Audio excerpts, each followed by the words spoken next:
면서 서울 송파구에 있는 아파트가 있습니다. 거기에 그쪽으로 이제 전입을 한 거예요. 결국 아마 딸의 학교 입학을 두고 전입을 한 것 같은데 결국은 자기도 이제 위장 전입을 한 거 아니냐는 그런 논란이 제기가 됐는데요. 문제는 좀 더 심각한 거는 보니까 이 딸이 지금 이제 현재 부산대 의학전문대학원에 다니고 있습니다. 예, 예. 근데 지금 오늘 제기된 문제가 뭐냐면 이 학교에 보면 이제 교수가 자기가 자체적으로 장학금을 만든 모양이에요. 학생들을 주기 위해서. 네. 근데 이제 문제는 조국 후보자의 딸이 이 장학금을 매년 한 6학기를 통해서 1,200만 원 정도, 매 학기 200만 원씩 받았던 모양인데 네. 문제는 이 그 조국 후보자 딸이 2번이나 낙제를 했다고 합니다. 근데 원래 이 교수가 주는 장학금 같은 경우는 보통 한 번씩 받는데 학생들이 한 예, 150만 원에서 200만 원 정도. 근데 어떻게 낙제를 2번씩이나 한 학생한테 그것도 6학기 연속으로 이렇게 장학금을 줄 수가 있는가. 근데 예. 이 교수는 지금 부산 의료원장이 됐다고 그래요. 그러다 보니까 이 부산 시장도 지금 오거돈 시장이죠. 예. 또 조국 후보자 같은 경우는 민정수석을 했죠.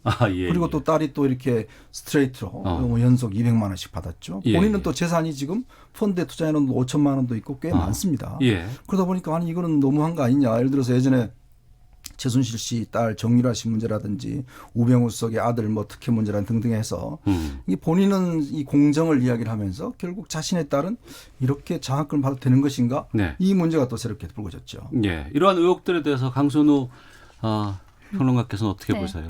그 우선 위장 전입 관련해서는 그 99년도, 2000년도, 뭐 2001년 그 사이에 이사를 한 6번 정도 넘게 했던 것 같습니다. 근데 지금 문제가 되고 있는 건 이제 99년도에서 2000년도 넘어가는 그 사이예요. 네네. 그러니까 이제 부산에 있다가 서울 송파구로 주소를 옮겼다는 건데 그러면 그 옮긴 주소로 학교를 배정을 받았는지 어쩐지 뭐 그런 건 아직 완전히 나오진 않았거든요. 그래서 근데 그 위장 전입이라고 지금 야당에서 이야기하는 그 시기가 한 달 정도거든요. 그렇다면 보통 위장 전입을 할 때 부동산 투기나 아니면 뭐 자녀 학교 문제로 하는데 그 한 달 동안 그렇게 옮긴 게 뭐 그런 목적으로 옮긴 건지 아닌지 이제 그런 건 청문회를 통해서 가려질 거라고 보고요. 네. 거기 관련해서 이제 간단하게 입장이 나온 거는 그 당시 이제 육아에 관련해서 고민이 많았던 시기다. 이제 그 정도 입장이 나온 걸로 알고 있습니다. 그래서 그 이사를 빈번하게 다녔던 시기와 그리고 한 달간 송파구에 주소를 옮겼던 그 시기가 뭐 학교 배정이나 아니면 부동산 투기랑 어떻게 관련이 되는지는 이제 천천히 좀 밝혀질 거라고 생각을 하고요. 예. 그리고 그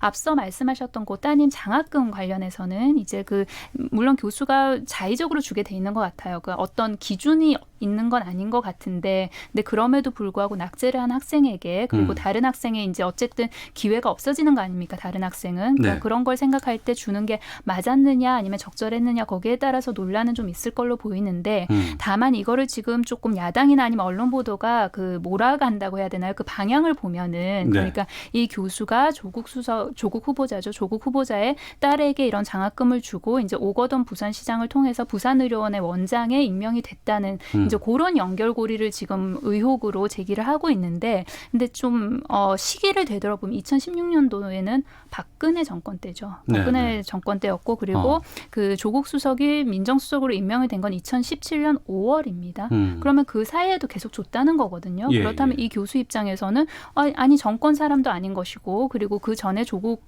교수였던 신분이었습니다. 그렇다면 뭐 그렇게 해서 연결고리를 만들 수 있을지는 저는 좀 따져봐야 된다고 생각이 들고요. 네. 다만 여러 가지 의혹이 나오고 있는데 그 이 뭐 동생 관련해서도 의혹이 나오고 이 의혹 속에 그러니까 조국 후보자 본인이 어딨냐는 거죠.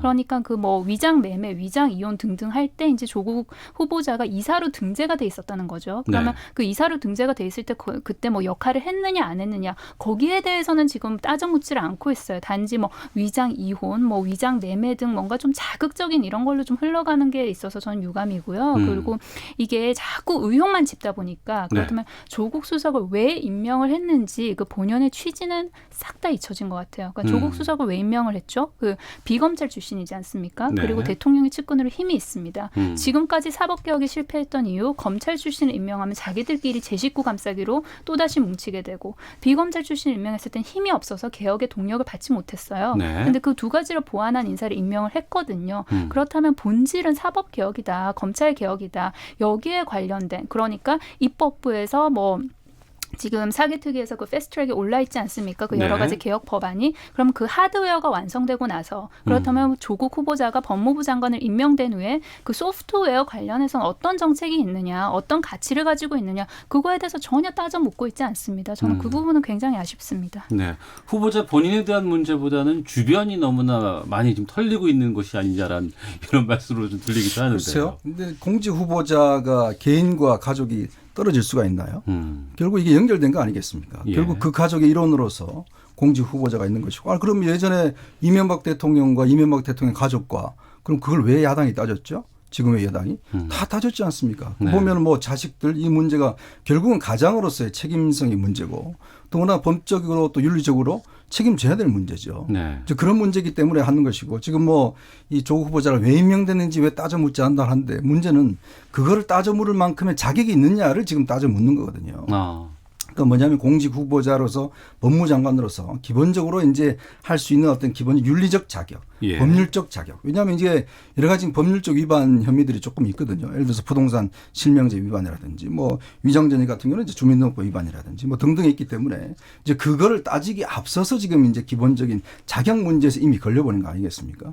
이제 그런 거는 뭐 아주 나중에 이제 청문회 가서 문제를 따지겠죠. 그렇지만 기본적으로 아까 말씀드렸지만 자꾸 이렇게 의혹만 제기한다 그러는데 문제는 조국 후보가 이 문제에 대해서 밝히면 됩니다. 네. 아주 구체적으로 지금 이야기를 하면 되는데 지금 청문회 가서 이야기하겠다고 그러잖아요. 그럼 지금 열 몇 가지가 제기된 문제에 대해서 본인이 일일이 이야기해서 해명을 하면 되거든요. 네. 그럼 의혹이 풀려질 겁니다. 자료도 제공하고 하면. 근데 그건 안 하고 왜 자꾸 의혹을 부풀리느냐? 왜 자꾸 그걸 안 따져 묻느냐? 이렇게 이야기를 하면 이건 좀 앞뒤가 맞지 않는 지적이 아닌가 하는 생각이 듭니다. 조국 후보자의 본인에 대한 논란이 나와 있는 것을 좀 살펴보겠습니다. 74억이 넘는 액수를 사모펀드에 투자를 하겠다고 한 약정한 사실이 지금 나오고 있는데요. 가족의 전 재산이 56억인데 이보다 많은 금액의 규모의 사모펀드를 약정한 게 문제가 되고 있다. 이런 의혹도 나오고 있거든요. 여기에 대해서 말씀해 주시죠. 그러니까 이제 이게 지금 이제 지난주까지 나온 게 실제로 이제 투자 펀드가 과연 사모펀드라는 거는 이제 보통 우리가 전체 우리 공직자들 중에서 한 198명이요. 그러니까 네. 이 현 정부 들어서 임명됐던 공직자들 중에서. 그러니까 이제 펀드를 사모펀드를 했는 사람이 있는 걸 찾아보니까 한 명도 없어요. 왜냐하면 사모펀드라는 게 굉장히 개인적인 거래거든요. 사모펀드가 뭐예요? 그러니까 예를 들어서 네. 우리가 네. 이제 공모를 하지 않습니까? 네. 펀드를 공모를 한다든지 예, 예. 공모펀드하고 사모펀드하고 이제 이게 어떤 차별적인 의미인데 예를 들어서 우리가 뭐 증권사 이런 데 이제 펀드 자 이런 게 있습니다라고 하면 그걸 우리가 가입하면 이제 그런 공모펀드고 예를 들어서 이 사모펀드는 개인 베이스로 이루어지는 겁니다. 예를 들어서 내가 이제 사적으로 투자를 해서 기관이 아닌. 그렇죠. 그 예. 투자 회사가 그러면 어떤 데다 투자를 하는 거거든요. 그럼 이거는 예를 들어서 개인 간 거래기 때문에 뭐 완전히 수익이 하지 않아도 아무 책임이 없는 거죠. 그러니까 이 사모펀드 같은 경우는 전체 금액을 한 100억 정도로 잡고 네. 거기에 이제 조 후보자한테 74억을 일단 약정을 받기로 이제 계약을 한 거예요. 그리고 현재 10억 5천만 원이 들어갔고 그리고 이제 이게 처음에는 광급 공사를 하는 중소기업에 투자를 했다가 수익이 꽤 났어요. 네. 근데 지금은 사실은 거의 다 청산 단계라고 합니다. 근데 오늘 제기된 문제는 뭐냐면 그동안 우리가 이제 사모펀드를 그럼 이걸 어떻게 믿고 이 사람한테 10억이나 줬느냐라는 여러 가지 의혹이 있었잖아요.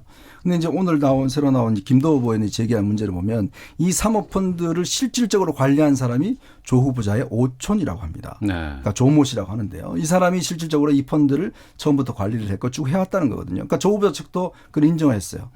자기가 오촌이라고 이제 그렇게 인정을 했기 때문에 어떤 면에서 보면 이게 이제 어떤 아는 사람이 요청을 해서 했고 문제는 이게 광급 공사잖아요. 그리고 이게 민정수석이라는 자리가 경찰이나 검찰 이런 정보가 입수되는 지역 아니겠습니까? 그러면 예를 들어서 자기가 이 투자를 했으면 그런 여러 가지 정보가 있으면 그런 의심이 들잖아요.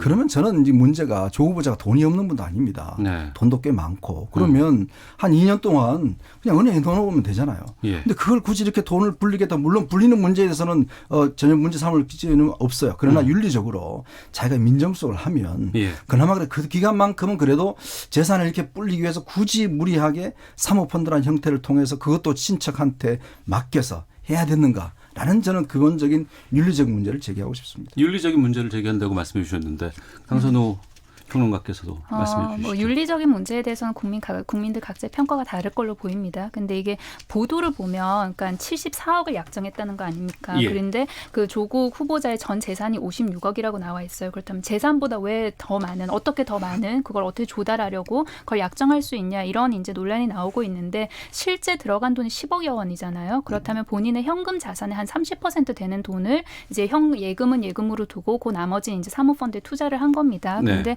문제는 그러니까 이 사모펀드의 어떤 이런 형태가 조금 일반적인 거랑은 다르다라는 거에서 논란이 시작되고 있는 것 같아요. 그러니까 예를 들어서 74억 원을 일반적으로 약정을 하면은 그 이후에 이제 캐피털 콜을 하면은 그 약정한 상대방이 돈을 넣게 돼 있지 않습니까? 그러면 조국 후보자 그 부인 같은 경우는 처음에 10억 원 정도 넣고 근데 그 이후에 난 추가적으로 납부할 의향도 없고 그 추가적으로 납부할 뭐 가능성도 없다고 이미 이야기를 했다고 합니다. 그렇다면 처음부터 왜 74억 원을 약정을 했을까라는 의문이 나오는 거예요. 네. 근데 그 운용사 입장에서는 그 운용을 하면서 그러니까 그 약정했던 돈에 관련해서 그 수수료를 받지 않습니까? 관리하는 수수료를 받고 그리고 또 수익이 냈을 때 수익 관련 수수료를 받고 뭐 그렇게 해서 운용사 입장에서는 크게 이렇게 책정하는 게 본인들한테는 더 유리하니까 뭐 그렇게 하지 않았을까라는 설명도 있습니다만 네. 그런 어쨌든 이게 일반적인 형태와는 좀 다르다. 그래서 그거 관련해서는 이제 왜 다른 거를 그렇다면 이런 사모펀드를 가입을 했을까? 그렇게 해서 이제 그러면 운용자와 관계가 뭔가 좀 의심스러운 것이 아니냐. 그래서 앞서 그 위원님 말씀하셨지만 그런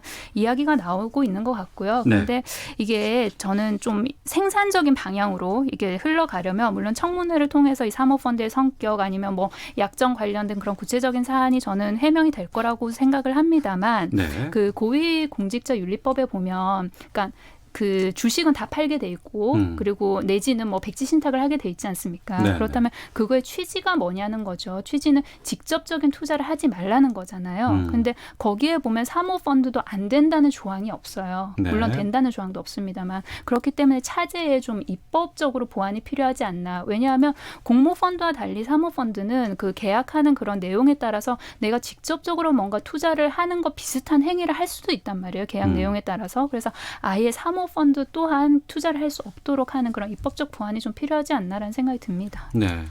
인사청문회를 앞두고 뭐 야당 쪽에서는 뭐 비리 종합 선물 세트다 뭐 이런 지금 지적이 나오고 있는 것이고 또 조국 후보자 측에서는 좀 무차별 인신 공격 너무 좀 심한 것이 아니냐 이런 얘기들도 좀 나오고는 있습니다.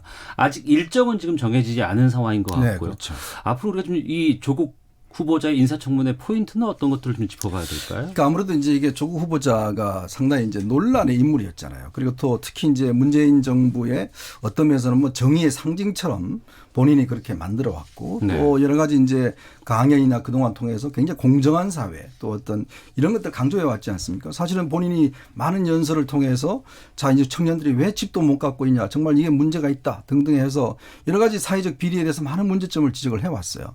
이제 그러다 보니까 아무래도 야당 입장에서는 이 조 후보자가 가지고 있는 상징성 또 앞으로의 어떤 정치적인 이제 성장 가능성 뭐 네. 대선 후보를 할지 그러니까 이런 부분에 대해서 이제 집착하다 보니까 결국은 이 비리 자체가 간단히 넘어갈 수 없는 비리고 더군다나 저는 처음에 이제 조국 후보가 나올 때 그래도 민정수석을 했기 때문에 네. 본인이 여러 사람을 검증했지 않습니까? 그럼 이 뭐가 문제가 될지는 본인이 잘 알잖아요.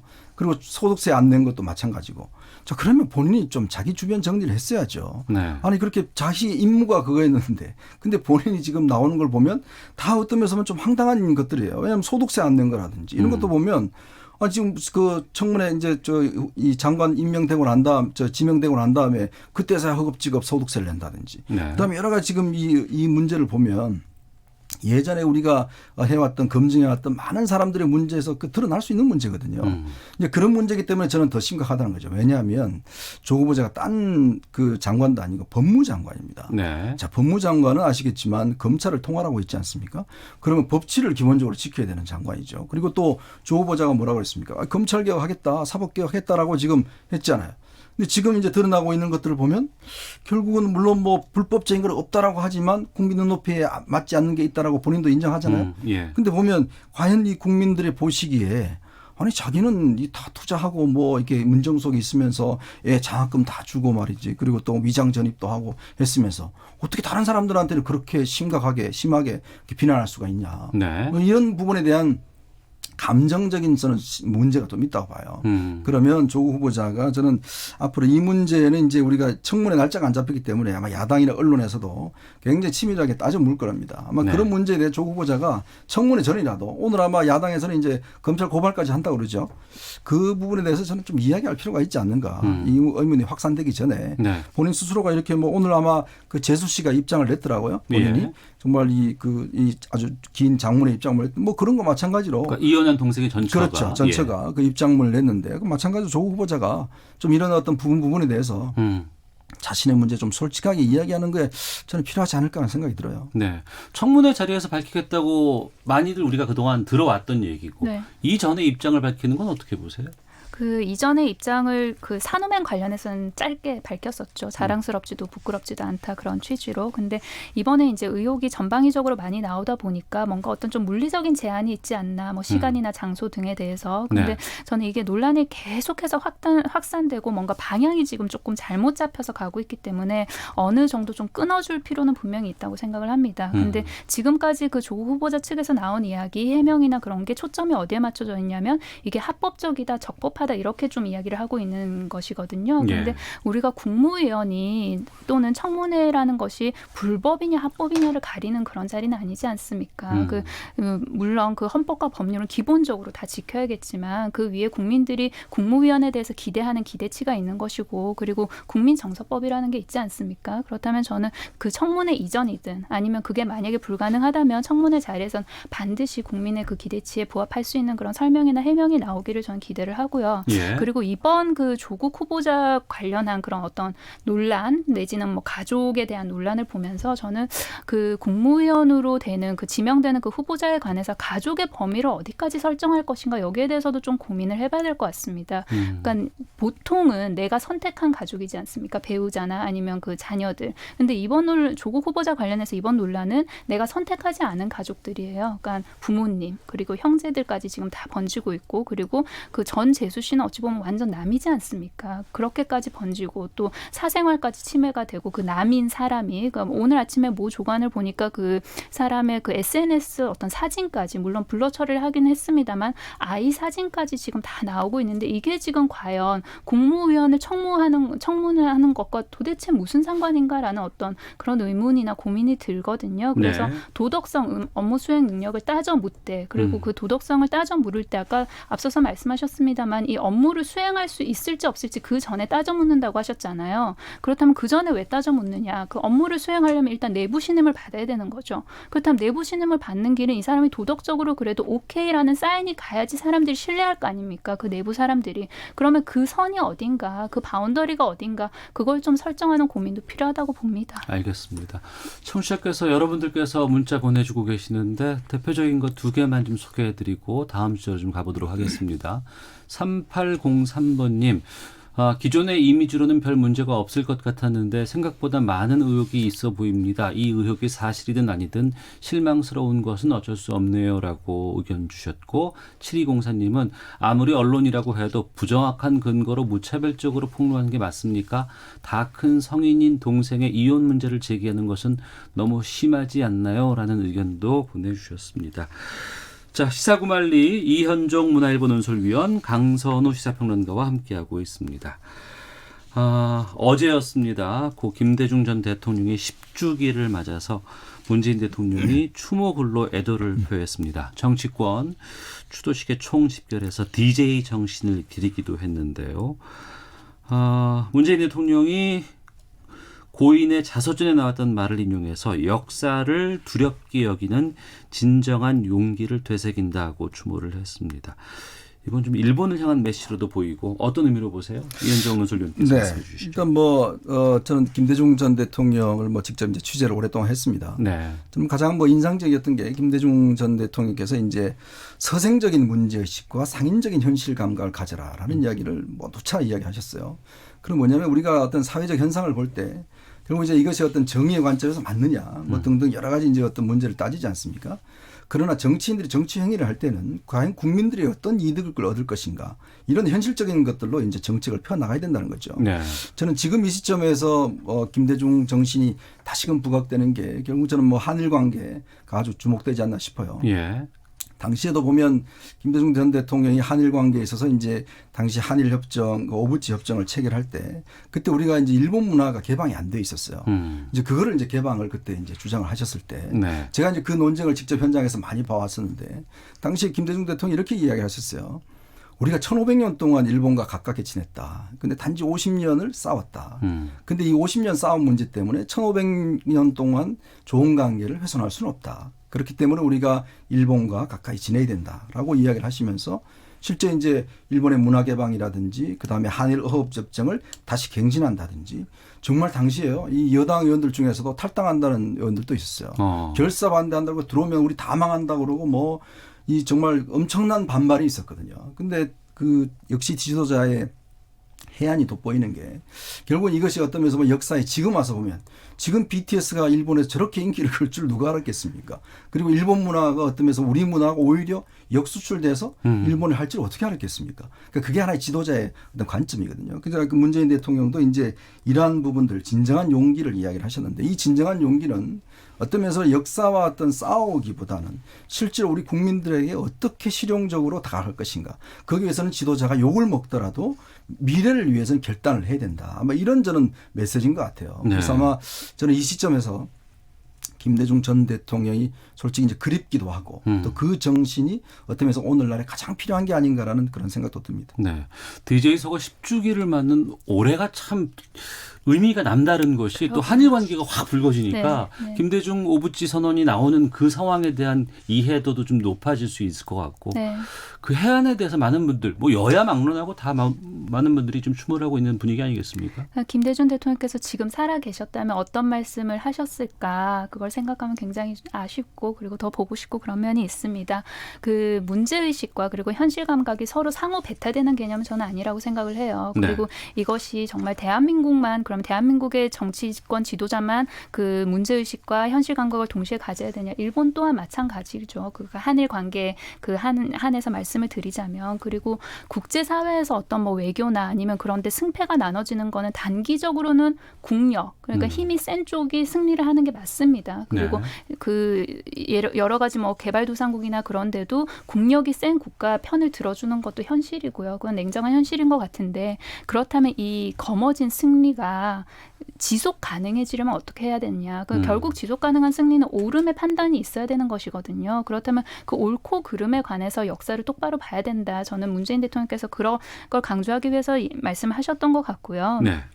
그리고 그 김대중 대통령께서 또 하신 말씀 중에 굉장히 인상적이었던 것이 그 저는 옥중 서신에서 하셨던 말씀으로 기억을 하는데, 그러니까 전진할 때는 주저하지 말아라. 그리고 인내할 때는 초조해하지 말아라. 그 후회할 때는 낙심하지 말아라. 그러니까 이 말 속에 현실 감각 또한 담겨 있다고 생각을 하거든요. 그러니까 후회를 한다는 것은 우리가 돌아본다는 이야기지 않습니까? 그렇다면 내가 부족한 부분을 짚되 여전히 마음속에는 정의감을 가지고 낙심을 하지 말라. 그 말씀도 굉장히 인상 깊은 것 같습니다. 네. 각 당의 상황들 좀 짚어보도록 하겠습니다. DJ 서거 10주기를 앞두고 민주평화당 같은 경우에는 이제 분당 사태를 지금 겪었어요. 네, 그렇죠. 창당 1년 6개월 만인데 DJ 정신 계승정당 표방의원만큼 좀 당내 분위기도 좀 심각하지 않을까 싶기도 네. 하고요. 어떻게 전망하세요? 참 저는 안타까운 게 이분들이 뭐 DJ 정신 계승을 말로는 이렇게 하고 있는데 정말 행동은 정반대로 하고 있다는 생각이 들어요. 제가 이제 김대중 대통령을 동교동을 오랫동안 이제 출입을 하면서 김대중 대통령이 고민하신 게 뭐냐면 끊임없이 이제 이 지지세를 동진하는 거. 예를 들어서 영남 쪽의 지지를 확보하는 것들. 그러니까 전국 정당 만드는 거. 정말 고민을 많이 했어요. 그러면서 실제로 본인이 집권하실 때 초대 비서실장을 김중건 비서실장을 임명했습니다. 그랬네요. 네, 예, 영남 예. 출신을 임명을 했어요. 그럼 뭐냐 하면 정말 이게 그 자신이 당해온 여러 가지 지역적 차별 문제 이거 자체가 반복되어서는 안 된다. 결국 그러기 위해서는 어떤 내가 용서를 해야 된다. 그리고 또 내 스스로가 영역을 확장을 해야 된다. 끊임없이 어떤 면에서 보면 그래서 실제로는요. 목포나 본인의 고향을 잘 가지를 않았습니다. 그러니까 정말 어떤 면에서 보면 그런 지역 감정을 부추기기 싫어서 가지 않고 항상 전국 정당. 그리고 특히 또 지금 영입하신 분들 보면 영남 출신을 많이 했어요. 추미애 대표라든지 뭐 이런 분들 보면 대부분 영남 출신들 정치인들을 많이 이제 기용을 했거든요. 근데 지금 민주평화당 이런 당들 보면 노골적으로 우리는 그냥 호남이다. 그냥 우리는 호남 정서만 대변한다. 이제 그 결국 기득권 싸움만 하고 있지 않습니까? 네. 근데 과연 저는 이분들이 그런 자격이 저는 없다고 봅니다. 그러니까 끊임없이 어떤 면에서 정당이라는 게 영역을 확장을 해야 되고 큰 틀에서 봐야 되는데 이분들 지금 계승하겠다고 하는 이분들은 끊임없이 그냥 자기 지역구, 자기 재선 이것만 지금 보고 있는 거거든요. 네. 저는 민주평화당이나 지금 탈당하신 분들이나 똑같은 저는 문제라고 봐요. 결국은 DJ 정신을 오히려 위축시키고 오히려 축소해서 해석하는 그런 부분이 있기 때문에 정말 DJ 정신을 기르기 위해서는 DJ가 해왔던 그 철학을 실천을 해야 되는데 그 오로지 DJ와 함께 정치했다. DJ의 후계자다는 그걸 가지고 평생 정치하려고 하는 분들이 아닌가. 저는 솔직히 굉장히 실망스럽습니다. 예. 내년 4월 총선을 앞두고 정계 개편에 대한 전망과 추측들은 여러 곳에서 있었습니다. 그런데 이것이 제일 먼저 시작된 것이 결국에는 민평당 발로 시작이 된 거예요. 이게 이제 뭐 바른미래당이라든가 또 자유한국당에서도 좀 여러 가지 얘기들 나오고 있고 빅텐트란 얘기까지는 나오고 있는데 이 정계 개편의 전망은 어떻게 보세요?